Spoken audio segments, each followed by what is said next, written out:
Et ouais les mecs, salut à tous, toutes et à toutes et à tous. Bon, les choses continuent à empirer, hein. Alors là, on a un petit débat dans C'est dans l'air. C'est dans l'air, c'est pas vraiment un débat comme d'hab, vous savez, mais bon là c'est un peu...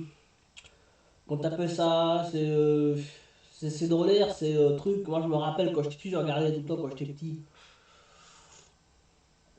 Ça donne l'impression d'être intelligent, et en fait, tu te fais enfumer en fait.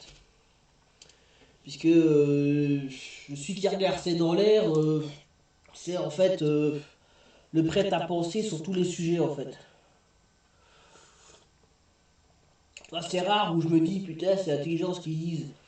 En général je suis toujours un peu on me prend pour un con. Surtout avec le journaliste là, celui-là là, lui c'est vraiment voilà quoi. Pas méchamment mais tu vois c'est vraiment le mec il est il est con et méchant quoi. Tu vois, il est con et genre il est con et heureux de l'être. Il pose toujours des questions un peu tu vois, de naïf, quoi. C'est un naïf. C'est dans l'air, bah oui, le nom est logique, hein. C'est dans l'air, ouais, c'est dans l'air, tu vois, c'est l'idée dominante, c'est ce qu'il est prêt à penser. Donc voilà, quoi, c'est toujours important de voir un peu ce que comment dirais-je, les dominants pensent. Alors c'est parti, hein, on va démarrer, hein. Au malheur d'être plus sensible, pardon, au malheur des Ukrainiens qu'au malheur des Palestiniens, en tous les cas. Ah oui, ça c'est vrai que... Oui, oui, oui. Oui, c'est vrai que c'est... Putain, elle se met bien, hein. Alors, qui est-ce qu'on a là? Bon, là, celle-là, là, c'est. Ouais, ouais, ouais.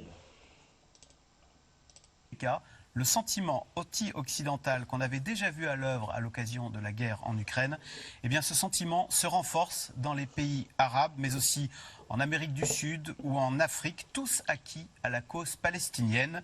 Une aubaine pour Vladimir Poutine qui s'oppose en leader du Sud global contre l'Occident. Et puis deuxième avantage pour la Russie, cette guerre contre le Hamas a totalement occulté la guerre en Ukraine où Moscou, dit-on, serait justement en train de prendre l'avantage. En tous les cas, Justement, l'Ukraine là, reconnaît par la voix de son... serait justement en train de prendre l'avantage. Mais non, non, non, non, non. C'est pas qu'il serait en train de prendre l'avantage, c'est que les Ukrainiens sont épuisés, quoi. Là, les Russes, ils ont pris ce qu'ils voulaient prendre. Hein, ils ont pris l'Ukraine utile, c'est-à-dire le Donbass, toute la partie industrielle ou je sais pas quoi. Ils ont, euh, ils ont massacré l'Ukrainien pendant des mois. Tu vois. Ouais, mais ce qu'ils ont fait, attention, je suis pas en train de dire ce qu'ils ont fait était bien, hein. Loin de là, les mecs. Mais bon, voilà quoi. Ils étaient pas en train de prendre l'avantage, c'est juste que voilà quoi, les mecs, ils étaient bien quoi. Ils les ont laissé arriver les Ukrainiens. Là, les Ukrainiens se sont fait démonter, maintenant voilà, ils passent à l'offensive fondamentalement. Hein. Bon, ça. Ah ouais, là, c'est là où votre histoire de. Les Russes sont des bourrés, ça savent pas se battre, tout ça, ça va être compliqué, les mecs. son chef d'état-major que sa contre-offensive est, je cite, dans l'impasse. C'est le sujet de cette émission de ce C'est dans l'air, intitulée ce soir Israël, Ukraine, l'Occident sur des braises. Pour répondre à vos questions, nous avons le plaisir d'accueillir Christophe Gomard. Vous êtes ancien directeur. Ok, Christophe Gomard. C'est ça le problème hein, de l'armée française, vous avez que des mecs comme ça, les mecs. C'est effrayant, hein. C'est effrayant. Des renseignements militaires, vous avez été commandant des opérations spéciales. Elsa Vidal, vous êtes rédactrice en chef de la rédaction en langue russe à RFI. Anne Niva, grand reporter au Point, votre livre Un continent derrière Poutine, c'est aux éditions du Seuil. Et puis Sylvie Kaufmann, En vous fait, êtes là, c'est des éditorialiste gens. internationale au Monde. Je cite votre dernière En chronique. fait, là, j'ai bien comprendre que pour ces deux gonzesses-là, ça a été l'horreur de gloire, en fait, hein. Là, ça fait 1 an où elles ont engrangé des thunes de malades, hein. Eh, t'en as une. qu'on invitait de temps en temps, là, quand c'était, ouais, la Russie, qu'est-ce qui se passe chez Poutine, là, chez les Popov. Elle venait, elle me racontait des histoires à la con, une experte de mes deux, hein, encore une fois, hein, une experte qui a toujours dans le sens de l'idéologie dominante, on va dire. Donc ouais, à ce moment-là, elle venait de temps en temps, quoi, une fois, deux, trois fois l'année, quoi. Là, pendant toute l'année, ça fait un an et demi où elle vient tous les jours, la meuf. Elle est engrangée, hein. C'est-à-dire qu'à chaque fois qu'elle passe à la télévision, il touche un billet.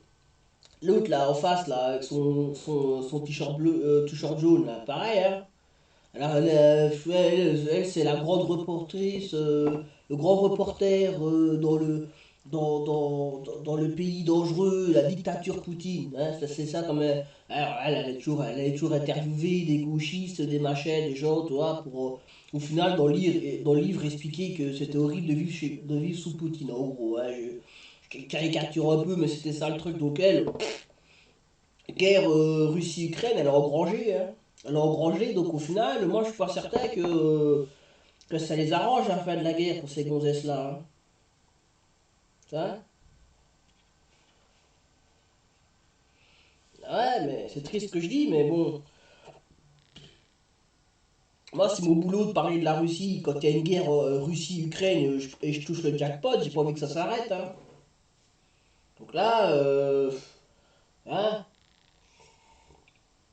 Donc je crois que je l'ai vu, en tout cas, c'est en jaune là. Je l'ai vu dans un débat, dans une émission LCI sur le conflit israélo-palestinien. Elle a vite posé problème, hein, parce qu'elle a commencé à dire oui, mais les images qu'on a, c'est du côté israélien. On lui a dit non, non, non, arrête, arrête. Non, ça c'est autre chose, ça. Nous, on n'est pas là pour. Bah oui, mais c'était pareil avec l'Ukraine, camarade. Hein, vous voyez, c'est qu'en fait, voilà, c'est quoi, c'est pas son cœur de métier là où elle est censée tapiner. Hein, le conflit Israël-Hamas, elle n'est pas experte là-dessus.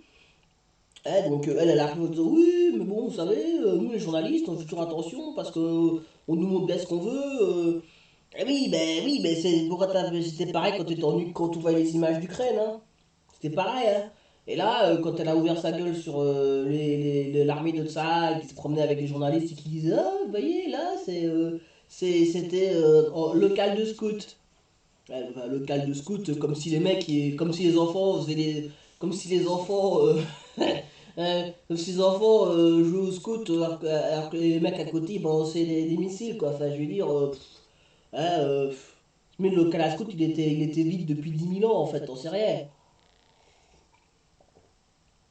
Ah, mais l'Israélien, oui, mais ça c'est le cas. Ouais, donc elle disait non, mais non, faut pas croire ça sans parole, parce que c'est les images d'Israéliens, machin. Elle avait dit non, non, non. Elle, c'est une experte aussi de mes deux, là. Après le déclenchement de la guerre Israël-Hamas, Vladimir Poutine se frotte les mains. Et puis votre livre, Les Aveuglés, comment Berlin et Paris ont laissé la voie libre à la Russie, c'est chez Stock. Merci de participer à cette émission. Déjà le titre. Déjà, rien que dans le titre, tu sais que le livre c'est de la merde, tu vois. Comment les Allemands, je sais pas qu'ils ont se sont fait aveugler. Ouais, vas-y, j'arrête le titre, j'ai pas envie de le lire son livre là. En direct, Général Triste, Christophe hein, Beaumard, triste, hein. aujourd'hui s'est donc tenu à Paris la conférence internationale humanitaire à l'initiative d'Emmanuel Macron. Est-ce qu'on peut dire que l'un des objectifs de cette conférence à Paris, c'était justement de montrer que les Occidentaux sont sensibles à la cause palestinienne et plus spécifiquement de montrer que Paris n'a pas totalement perdu, ce qui lui est reproché, hein, sa politique arabe. Politique arabe. Tu vois, ben, c'est ça le problème, tu vois. Enfin, bon, on va écouter ce qu'il va dire, mais déjà quand tu considères que la politique arabe de la France, en fait, c'est donner à bouffer aux Gazaouis qui se font bombarder, ce qui te reste plus grand chose, camarade. Hein. Je suis désolé, mais il est con, lui. Et puis en plus, les pays occidentaux pour prouver que. Ben non, ouais, excuse-moi, mais pas besoin de prouver très longtemps. Hein, quand tu interdis les manifestations pro-palestiniennes, t'as beau balancer de la bouffe aux Palestiniens, les Arabes ils savent bien de quel côté tu es, donc Alors, il me semble que la France a toujours été très en soutien des Palestiniens. On se souvient avec Yasser Arafat, on a toujours été très présent. Et la France est présente encore au Liban, d'abord avec la FINUL, environ 800 militaires. Donc de mon point de vue, il est assez normal que la France prenne la tête vis-à-vis de cette conférence humanitaire. Maintenant, la politique arabe de la France, il y a toujours une politique arabe de la France. Alors est-ce qu'elle est plus faible aujourd'hui qu'elle n'a été par le passé? Sans doute un peu. Mais je crois que c'est important effectivement de bien montrer qu'on prend en compte toutes les populations qui sont dans cette région du monde, sans oublier les massacres terribles qui ont été commis par le Hamas, mais également en pensant à la population palestinienne qui n'a rien demandé et qui est prise en otage par le Hamas. Aniva, c'est une petite musique quand même qu'on entend dans les pays de ce qu'on appelle le Sud global, c'est-à-dire aussi bien les... Le Sud global, tu vois, le mépris du mec. En fait, le Sud global, c'est ce que vous appeliez dans le temps le tiers-monde. Hein. Hein, c'est ça, en fait. Hein. Le Sud global, c'est le tiers-monde, en fait. À l'époque. Mais bon, là, c'est vrai que le Sud global, ouais, c'est un nouveau concept, mais qui est pas vraiment nouveau. C'est juste une façon d'appeler quelque chose. C'est comme quand vous disiez la communauté internationale, tu vois. En réalité, ça a toujours été l'Occident collectif, en fait. Hein. C'est juste des noms qui sont différents, mais ils regroupent les mêmes pays, en fait. Les pays arabes, que les pays d'Afrique ou d'Amérique du Sud, nous serions moins sensibles à la cause palestinienne que par exemple vous serez moins sensible, c'est pas que vous seriez moins sensible. Excuse-moi, mais le conflit israélo-palestinien, ça dure depuis 70 ans. Hein. Ouais, et les colonisations, vous avez fait quoi? Ouais. C'est pas un sentiment, c'est une réalité à un moment donné. Il faut... Mais à la limite, si vous étiez honnête en fait, là, si vous disiez, bon écoutez, nous on est pro-israéliens, ils peuvent faire la colonisation, on s'en bat les couilles, à la limite les mecs ils diraient, bon moi ils sont honnêtes. Là vous nous expliquez, oui, mais nous les valeurs, vous savez, la liberté, machin, et puis au final, non. Donc ouais, c'est un manque d'honnêteté en fait. aux Ukrainiens. Nous sommes très actifs dans le soutien à l'Ukraine.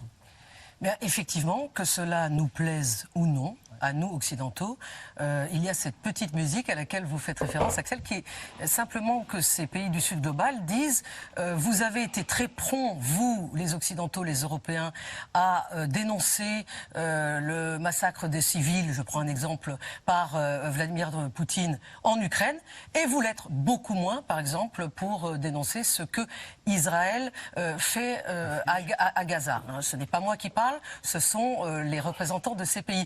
Mais je pense que cette musique, effectivement, il faut l'entendre. Donc, on vient de parler de cette conférence qui a été organisée à Paris. Elle est intéressante, mais plus que parler, je crois que ce que ces pays attendent de l'Europe aujourd'hui, s'ils attendent quelque chose, ce sont des actes. Et on n'y est pas du tout pour le moment. Ah oui, ça, ben oui, c'est vrai. Oui, oui. Ben non, c'est même pas qu'ils attendent des actes, c'est qu'ils voient vos actes en fait. Elle est marrante, elle. Ils attendent des actes. Non, on voit vos actes en fait. Hein, quand Poutine, il prend la Crimée, qui a toujours été russe, historiquement, et vous sanctionnez comme des malades. Quand Israël colonise de plus en plus de monde en Cisjordanie, il se passe rien. Hein, il se passe rien. Hein, ouais, quand vous dites oui, les massacres de civils ukrainiens, ouais, ok, d'accord, on va sanctionner la Russie. 14 000 sanctions, 14 000 sanctions. Et les gens qui disent, ah, tiens, c'est marrant parce qu'Israël, de l'autre côté, oui, mais bon, ça c'est différent parce que vous savez, c'est la seule démocratie du Moyen-Orient, tu vois. Et là, le problème, là, c'est qu'à un moment donné, tu peux prendre les gens pour des cons toute ta vie, et à un moment donné, quand ils s'en rendent compte, c'est plié, les mecs. On n'est pas encore dans les actes, mais il faut dire qu'on est dans une phase encore extrêmement militaire, active, finalement dans les deux guerres qu'on compare ce soir, c'est-à-dire et au Moyen-Orient et en Ukraine.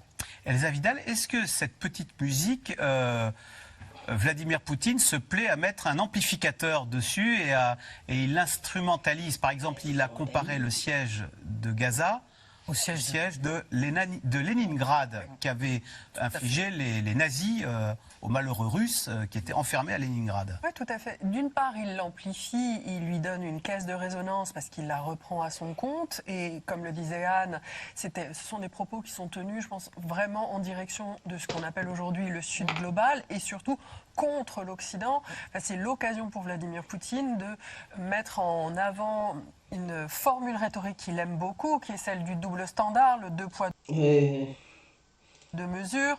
On serait prompt, nous, à défendre les Ukrainiens et donc pas les Palestiniens. Et puis surtout, il fait peser... En fait, enfin, tu sens le toi, enfin, ça sent un peu, tu vois, une petite musique, tu vois, en fait, elle prend les gens tu peux prendre les Français pour des cons, ça, y a pas de souci, hein. Mais les pays arabes et tout ça, faut pas les prendre pour des cons, hein. Ils subissent pas la propagande occidentale, hein, c'est ça le problème, hein. Ouais, les mecs, ils sont pas avoir fait Polytechnique pour bien comprendre qu'il y a deux poids, deux mesures. Hein, il y a deux poids, deux mesures. Partout où tu regardes. Là, vous êtes tous là en train de pousser des cris d'orfèvre parce que Poutine, oh, il a fait un bombardement, oh mon Dieu, il a bombardé un centre commercial à côté, ou je sais pas quoi. Oh mon Dieu, il a bombardé une gare. Et là, vous avez Israël à côté qui bombarde tout, qui bombarde comme des psychopathes. Et là, vous dites, ouais, mais bon, là, c'est différent parce que tu vois, la tension est différente. Vas-y, ça va, hein. Il est là, deux poids, deux mesures. Hein oui, il instrumentalise. Non, non, les faits sont. Parlez pas du rôle de Poutine. Tu vois, le problème, c'est qu'ils n'arrivent pas à. Et encore une fois, tu vois. Ils n'arrivent pas à assumer, tu vois, les mecs. Ouais, mais non, vous voyez, Poutine, ce qu'il dit, on s'en fout de ce qu'il dit, Poutine. Il s'en fout. Tu vois, et les pays arabes et tout ça, ils disent pas, oh, tiens, c'est Poutine qui dit. Non, ils voient un truc, et Poutine, il dit, bah, vous avez dit, les mecs, que c'était des menteurs. Et vous dites, ah non, c'est Poutine qui ment. On s'en fout de Poutine. Ah, et c'est vous qu'on accuse, c'est pas Poutine. C'est ça le problème En aussi, hein. ayant fait ce genre de déclaration, il fait peser un poids d'égalité entre l'Ukraine et Israël. Et il dit que les Européens et les Occidentaux soutiennent en Israël un agresseur, un terroriste, et aussi un peu en Ukraine. C'est-à-dire que... Je suis pas sûr qu'ils disent ça, hein. Je suis pas sûr que c'est ce qu'ils disent en fait. Je suis pas sûr que ce qu'ils disent, parce que quand ils parlent de Leningrad, ça n'a rien à voir avec l'Ukraine, là. Ils parlent de Leningrad, l'autre, là, celui qui était par la Deuxième Guerre mondiale, donc, tu vois, quand il dit, vous voyez, encore une fois, il parle pas des faits, tu vois. Il compare des faits, Poutine dit, vous voyez, nous à Leningrad, ils nous ont fait pareil, les enfoirés, hein. Ah, ils ont enclavé la ville, ils ont fait un blocus sur la ville, nourriture, eau, énergie, tout ça. Bah, c'est ce qui s'est passé, hein, avec Gaza, hein. Prouve que là, Leningrad, c'était en hiver ou je sais pas quoi, il faisait sur assez froid, donc il y en a trois quarts qui sont morts de faim et de froid. Hein, parce que c'était pas Tel Aviv, hein, c'était pas en Méditerranée qui c'était, hein, le Leningrad là. Donc les faits, c'est ça dont ils parlent. Vous voyez, ça ressemble un peu à Leningrad parce que c'est ce qu'ils ont fait au niveau des faits, blocus, tu vois. Là, oui, mais non, ils comparent là, ils parlent du blocus. Tu vois ce que je veux dire ou pas? Ils parlent pas des faits, les mecs. Parce qu'en fait, ils savent que s'ils parlent des faits, ils sont grillés. Eh ben, on ne verrait pas, nous, que l'Ukraine et Israël sont violents et que la Russie est justifiée dans sa position. Donc c'est ce qu'il essaye de faire passer dans le Sud, essentiellement parce qu'il va y avoir... non, je crois pas qu'ils jouent là-dessus, hein. Non, le Sud, il voit, il y a une guerre entre la Russie et l'Ukraine. Bon, la Russie, au début, elle a dit, écoutez les mecs, arrêtez. On va arrêter les mecs, faites pas chier l'Ukraine, faites pas chier l'Occident. L'Occident a poussé l'Ukraine pour faire la guerre contre la Russie.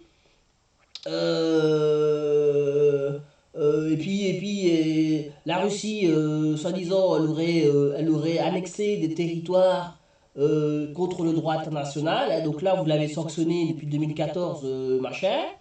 Hein, alors que, bon, Israël, si j'ai bien compris, ça fait depuis 40 ans qui colonise des parts de la Palestine qui ne devraient pas. Eh, vous les avez jamais sanctionnés. C'est ça qu'ils disent, les mecs. Là, mais ça, c'est le problème aussi, tu vois. C'est comme vous avez surréagi contre les Russes, là, maintenant, vous avez l'air malin parce que son histoire, là, qu'elle dit oui, il dit ça au sud. Non, il dit pas ça au sud. Y avoir des grandes batailles dans les organismes onusiens et l'Ukraine et la Russie sont en compétition pour avoir les voix du Sud. Et d'ailleurs, Qu'est-ce qu'elle raconte là? Qu'est-ce qu'elle raconte? Tu vois qu'elle raconte n'importe quoi. N'importe quoi, ça elle raconte. Hein. Et je suis même pas certain que les autres ils sont sur la même ligne. Hein. Ça, le problème, c'est que quand on raconte des conneries, à un moment donné, il faut être sûr que tout le monde raconte la même connerie en même temps. Là, l'histoire de la Russie qui se bat avec l'Ukraine pour le Sud global, non, c'est pas vrai ça. C'est pas vrai du tout. Là, c'est pas vrai du tout, là. Donc, on va voir, en ce moment, le ministre des Affaires étrangères ukrainien fait une tournée dans les pays du Sud. Il était D'accord, il fait que ça, les tournées, lui. récemment en Afrique du Sud, qui est d'ordinaire un partenaire de Moscou, parce qu'il est crucial, tant pour Vladimir Poutine que pour Volodymyr Zelensky, de gagner le soutien de ces pays. Et là, Vladimir Poutine, lui, a fait le choix de chercher le soutien de la rue arabe. Il a sacrifié finalement sa relation avec Israël à cela. Qu'est-ce qu'elle nous raconte comme connerie? Là, c'est... elle a raconté connerie sur connerie, là. Elle a sacrifié... oui, oui, elle a sacrifié... en même temps, si elle a envie d'être du côté Bah oui, en même temps, oui, elle a sacrifié parce qu'elle s'est dit, bon... elle a fait un calcul politique, elle a dit, bon, de toute façon... moi, je peux... Moi, si je... C'est ça, le problème, c'est que... Israël, là, Israël, elle pue du cul, là. Hein. Tu sais, c'est le genre de copain que t'as pas envie parce que tu dis si je suis pote avec lui, tout le monde va me détester, quoi. Toi, c'est des infréquentables, si vous voulez, Israël. C'est une infréquentable, en tout cas pour le moment. Hein. Ah, Poutine, il dit oh les mecs, moi je vais bien être pote, mais arrêtez vos conneries quand même parce que en vous soutenant, j'ai l'air malin là. Et vous, les Occidentaux, vous avez soutenu Israël. Hein, et Poutine, il a dit non, moi je soutiens la rue arabe. Je ne suis même pas certain qu'il ait dit ça d'ailleurs. Hein. Là, il exagère un peu le trait. Mais ouais, non, Poutine. Je pense qu'elle parle de l'Afrique du Sud là. L'Afrique du Sud, ouais, c'est pas eux qu'on va leur expliquer ce que c'est que l'apartheid. Hein, donc, et la colonisation. Hein, donc, hein. Encore une fois, tu vois, c'est parce qu'eux, ils vivent dans une bulle informationnelle et c'est la bulle qu'ils ont créée pour les Occidentaux. Mais les pays du monde, du Sud global, ils n'ont pas du tout la même vision du monde. Hein. L'Afrique du Sud, quand elle voit Israël, elle se dit pas ah, la seule démocratie du Moyen-Orient. Elle se dit tiens, un pays colonisateur comme l'Afrique du Sud l'a été. L'apartheid. Tu vois. Et tous les pays africains, trois quarts, c'est ce qu'ils pensent. Hein. Donc, hein, bon, merde quand même. Sylvie Kaufmann, je cite votre édito, hein, après le déclenchement de la guerre Israël-Hamas, Vladimir Poutine se frotte les mains. Est-ce que cette guerre menée par Israël contre le Hamas, est-ce que c'est une aubaine pour Vladimir Poutine et à quel titre? Oui, ce qu'on vient de dire l'explique assez bien. Il était, rappelez-vous, il y a quelques mois, c'était un paria. Mais non. Rappelez-vous. Genre le mec, rappelez-vous. Hein, c'était un paria. Il y a encore quelques mois, il faisait les BRICS là. Et dans les BRICS, il y avait tous les pays du Moyen-Orient justement qui rentraient dedans. T'avais l'Iran qui va rentrer dedans, t'as l'Arabie Saoudite qui va rentrer dedans, t'as l'Éthiopie qui va rentrer dedans. Donc en fait, elle raconte de la merde. Elle. Ah oui, c'est le monde en même temps, le monde. Hein, elle raconte de la merde. Oui, il était un paria, mais ça aussi, hein. Oui, un paria, mais paria pour qui? Pour l'Occident, ouais, ouais. Et pour le reste du monde, c'est pas un paria, Poutine. Ah, tout le monde, il a fait, là, comment ça s'appelle, là, la conférence et tous les pays africains, ils ont tous couru pour faire des photos avec lui, hein, le paria, là. Le paria.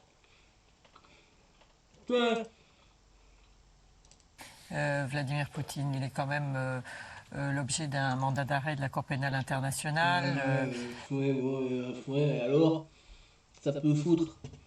Qu'est-ce que ça peut foutre? En plus là, ça se contredit parce que là, ils vont vous dire dans un quart d'heure que oui, la Russie se présente comme neutre et veut être dans la table de négociation avec Israël et machin. Donc, faut savoir. Ils vont vous le dire, ça. Il ne pouvait pas se déplacer ailleurs qu'en Chine ou en Asie centrale ou dans certains pays. Voilà, il n'est pas allé, par exemple, au sommet des BRICS en Afrique du Sud. Voilà. Et là, Voilà, oui. Bah, à part ça. Alors, ouais, bah, tout ça peut foutre.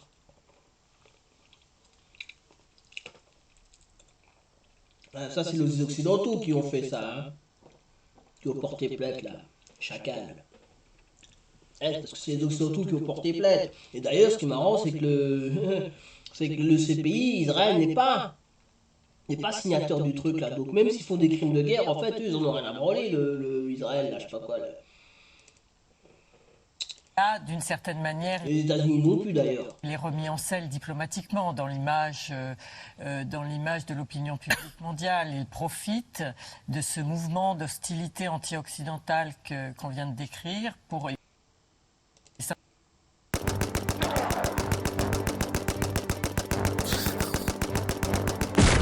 s'inscrit dans la roue de ce mouvement qui a provoqué la riposte massive et indiscriminée, il faut le dire, d'Israël à Gaza.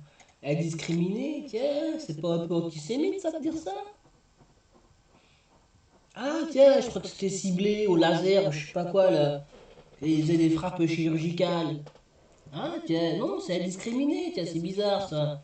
Ah, c'est intéressant, ça. Ah ouais, mais ça, oui, mais là, justement, là, indiscriminé, regarde l'autre, il tire sa tronche, là, en disant, merde. Vas-y, raconte. Pour profiter de ça. Donc, dans ce sens-là, c'est... Ils profitent pas, c'est toi c'est les Occidentaux qui ont fait une erreur stratégique. Là, tu dis pas, enfin, ouais, non, tu vois ce que je veux dire ou pas? En disant, ouais, on vous soutient Israël, allez-y. Et puis les mecs, ils disent, ah ouais, tu nous soutiens, t'es sûr? Et puis bim, ils y vont à fond de cale. Fou. Ouais, comme tu dis, là, discriminer, ouais, c'est bien ça. Peut-être c'est la seule chose de correcte qu'il ait dit, là. C'est une aubaine. Après, il y a aussi le... Quand vous parlez de petite musique, moi je pense que cette petite musique, elle est très très forte. C'est plus... Oui. Très très fort, là. Hein. Tellement forte que lui, il l'a entendu d'ailleurs, hein, parce qu'en général, il entend pas grand-chose, lui. Une petite musique, ouais, une petite musique, ouais, non. une petite musique, hein, et on avait déjà été surpris. Symphonique, c'est ce qu'a dit Dominique. Symphonie. En fait, c'est des mecs. Symphonie, elle rigole. Ça l'a fait marrer, en fait. Ça l'a fait marrer, en fait. C'est beau, ça. C'est des mecs qui. Je sais pas, tu vois, c'est des mecs qui ont 0 sur 20, là. Ils sont nuls à l'école et ça les fait marrer, tu vois. C'est triste. C'est triste, hein. De Villepin.